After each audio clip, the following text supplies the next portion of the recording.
and today I am going to be doing a Throne of Glass number 7 Theories Part 2! I was rereading Heir of Fire, and I came across some interesting things that I would like to share with you that might come to play in Throne of Glass number 7. So, yeah, I'm going to be doing this on my computer, because since I'm using my phone for filming. Okay, so the first thing we have is on page 106. Rowan takes Aelin to this place, and if she can cross it, she can go to Maeve and get the information about the word stones and the keys. And so she goes there, and instead of what usually lurks there, she sees one of the Valg princes, right? And so he replays the death of her parents and her waking up in their bed soaked in their blood. And it says she had thought the bed was wet because of the rain. She climbed in because the storm made her hear such horrible things, made her feel like there was something wrong, like someone was standing in the corner of her room. It was not rain soaking the bed in that elegantly rugged chamber at the country manor. So she says that she feels like someone was watching her. So could there have, because the king sent one of his Valg princes because she remembered the smell. It's the same smell when she was like looking at the bodies of the half human, half fae. I forgot what the full fae called them. She was looking at their bodies and she remembered the same smell from her parents' bedroom. Right, so what if the king sent them to kill them all, but remember the night before, her parents had given her the necklace thing with the stag, the one that had the word key in the back of it? What if that word key was stopping the Valg prince from hurting her, so instead of going and killing her, it just stood back and watched her, and that's why she went to her parents' room?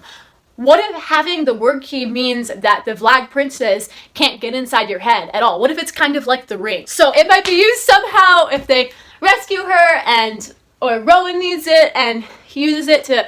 Rowan would be the one wearing it. So Rowan, or no, would it be Lysandra? One of them would be wearing it and say they're encountering the Valg prince or Erewhon, and he can't do anything because they have the word stones, and that will help them win the battle. So yeah, there's an idea. The second one I found was page 183. Remember how Manon in the beginning wanted Titus because he was like the biggest, he hadn't been broken yet, and she wanted to be the one to have him so she could be the best. And then Iskra, I'm probably butchering that name, but Iskra shoves her in the pit, and Titus sees her as prey and tries to kill her, but she releases Abraxos, and Abraxos kills Titus, right? And it says, and I quote, "Titus's body crashed to the ground, black blood spilling everywhere." Now we know that with the king's rings, the human blood turns to black blood, and those inhabited by the Valg princes turn to black blood.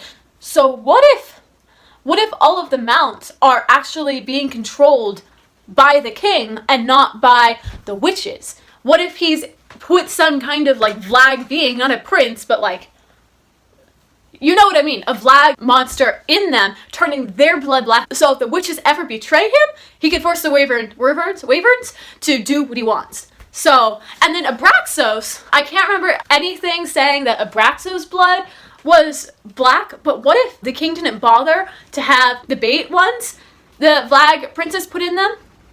So what if Manon has the one wyvern that isn't being controlled by the king? What if Abraxos is red blood? And I see conflict. Okay, Manon might be saved, but what about the other witches and the rest of the 13? Because they didn't choose bait wyverns, and they might be being controlled by the king. And now I'm rambling, so to the next one. Page 462. Aelin is defending Mistward, and she goes out of the barrier, and she's fighting the Valg princess, and then she's so tired, and she falls, and they are beginning to feed off her suffering. And we see the image of Elide's mother, Manon, who we now know is part witch. And so she's replaying the events that occurred when Manon, Elide's mother, made it so Aelin could get away and that assassin killed her. But it says, and I quote, "The man lunged for Manon, but she darted away and then left on him slicing and tearing and biting." So does that mean that Manon could summon the teeth and the nails? Does that mean that now that magic's back, Elide can also?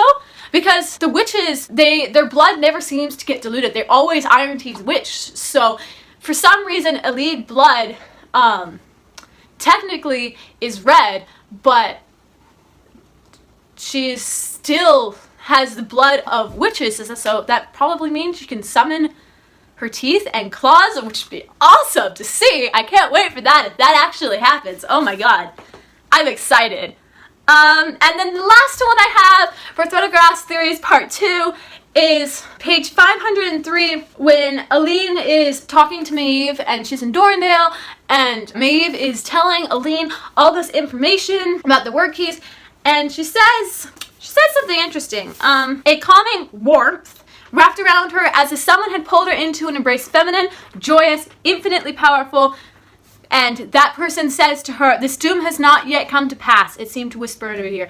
There is still time. Do not succumb to fear yet. So I'm thinking, what if that's Mala? What if that's Aelin's ancestor? Because it's feminine, Mala's a female, and warmth, fire. So what if Mala is going to help her out, maybe go back into human form and like sacrifice her body again so Aelin doesn't have to die? Because I'm kind of confused about the lock. Or two people don't have to die.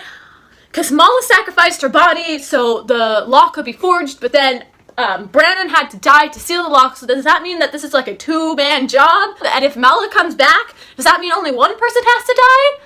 So I'm kind of trying to figure out some way that most of our squad doesn't have to die, because I really don't want that to happen. Yeah, and that was my Throne of Glass number 7 theories part 2. Yep, that's about it. Thank you for watching.